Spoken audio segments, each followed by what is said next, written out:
Vamos pensar um pouco em conceitos escatológicos na atualidade, partindo do século anterior.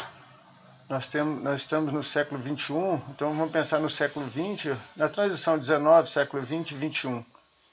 Nós temos conceitos milenistas que têm a linha pós-milenismo e amilenismo e pré-milenismo.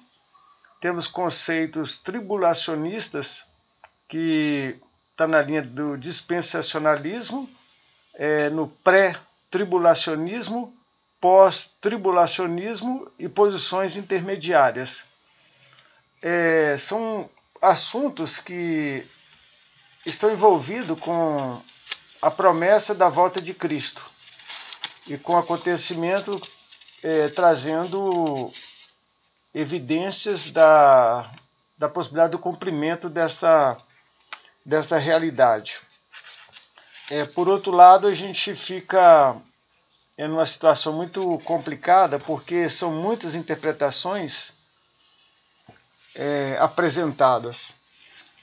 E quando você vai para a palavra de Deus, você percebe que os escritos têm seu contexto, têm a sua realidade, têm a sua simbologia e têm a sua literalidade também.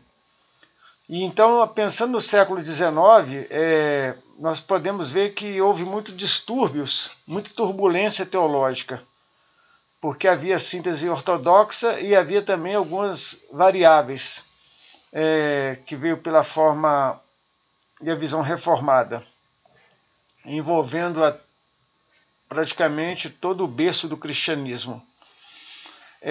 Na filosofia, as críticas de Immanuel Kant lançaram dúvidas sobre a possibilidade de comprovar a existência de Deus, ou até de possuir qualquer conhecimento daquilo que vai além da experiência dos nossos sentidos.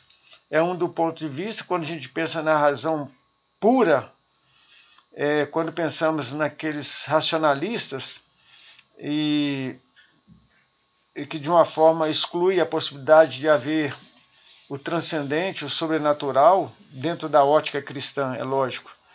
Na ciência natural, nós temos a origem das espécies de Charles Darwin, um desafio para a doutrina cristã, principalmente quando se relaciona com a criação do homem, partindo de um princípio que o homem é a coroa da criação, quando pensamos na mensagem bíblica. E assim vão surgindo vários pensadores e pensamentos que tentam trazer descrédito à narrativa bíblica. Então, aqueles que aceitavam algum tipo de ponto de vista, alguma abordagem que excluía a teologia, ficavam então na ciência. Aqueles que abraçavam em parte a ciência também via que o cristianismo, com a sua mensagem, a Bíblia e a convicção religiosa, ela trazia também uma essência muito importante que fundamentavam a crença. Percebemos então que é possível transitar a crítica contrária, como também uma crítica de apoio, como nós temos os apologistas, aqueles que defendiam uma certa convicção dentro dos seus escritos. E nós temos aí então pessoas que o trabalho deles é pensar e trazer informações que possam clarear ou comprovar dúvida quanto àquilo que se afirma por via da religião. Os cristãos do século XIX, vendo em meio deste mar de tormento e de um desenvolvimento desenfreado, tinham certeza de uma coisa, como cristão, de que de uma forma muito especial, Jesus, chamado Cristo, segundo a sua própria palavra, ele haveria de voltar, assim como ele veio.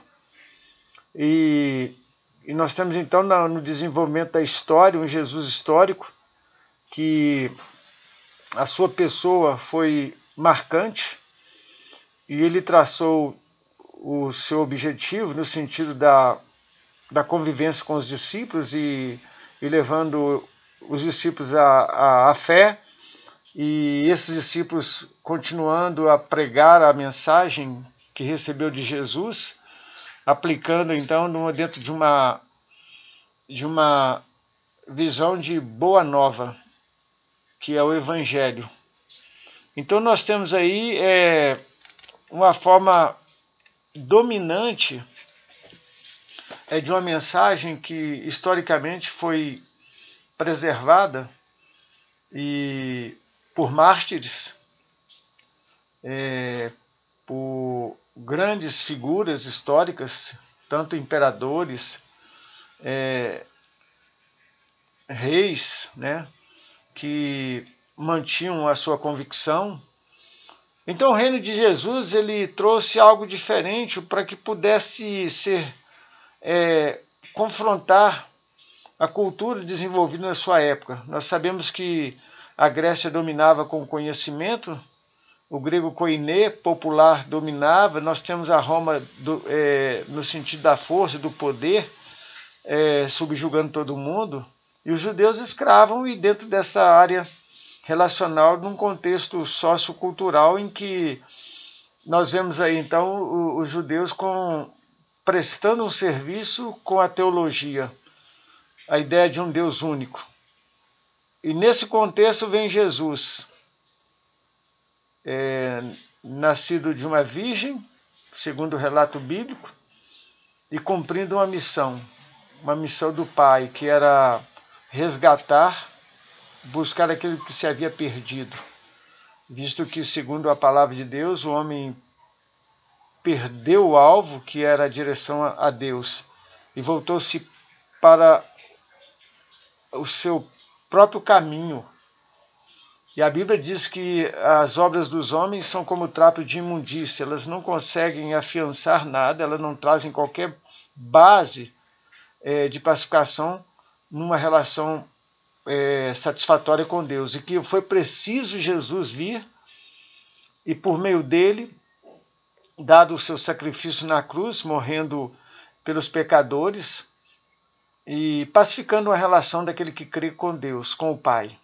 Visto que quando Deus fez justiça em Jesus, o seu Filho, ele estabeleceu ali um princípio de justiça de uma maneira fabulosa. Pelo homem entrou o pecado, pelo pecado veio a morte, veio a condenação. Mas esse homem, ele foi criado por Deus. Então a segunda chance que Deus traz para ele é assim: se por um homem entrou o pecado, agora esse homem caiu, agora eu tenho um compromisso moral de justiça comigo, Deus. E então ele enviou Jesus para que, se por um homem entrou o pecado, por um homem entra a justiça, que é Cristo.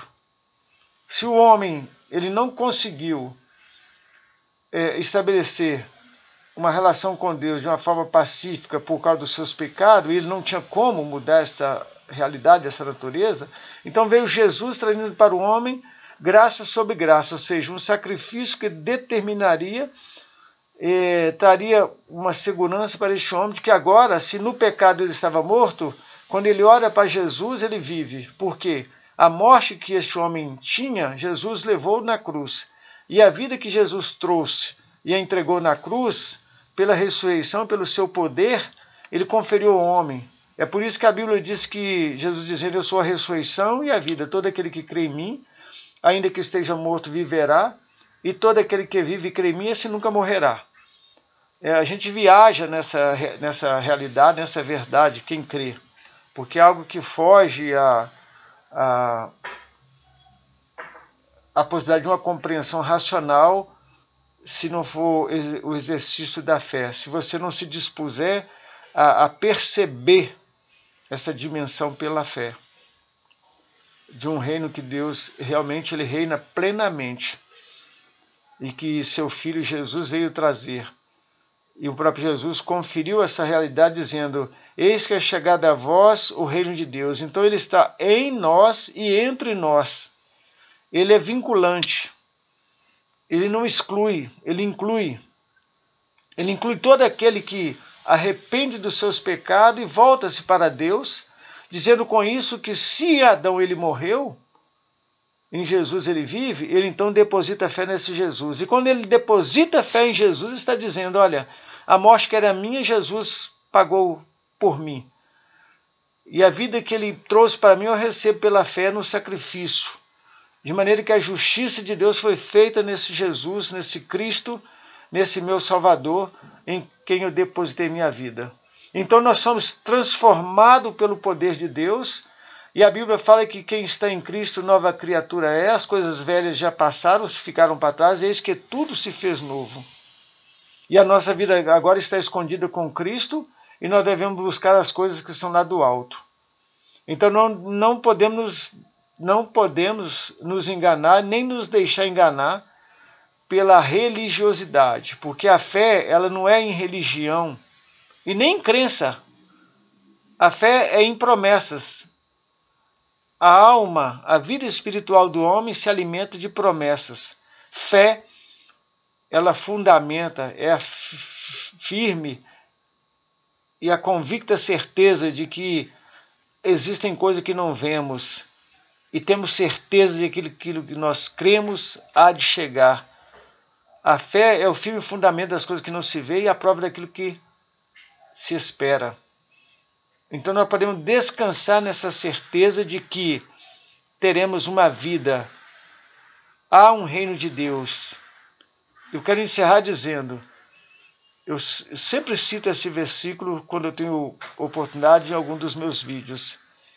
Há um rio cujas águas alegram a cidade de Deus, a morada do Altíssimo.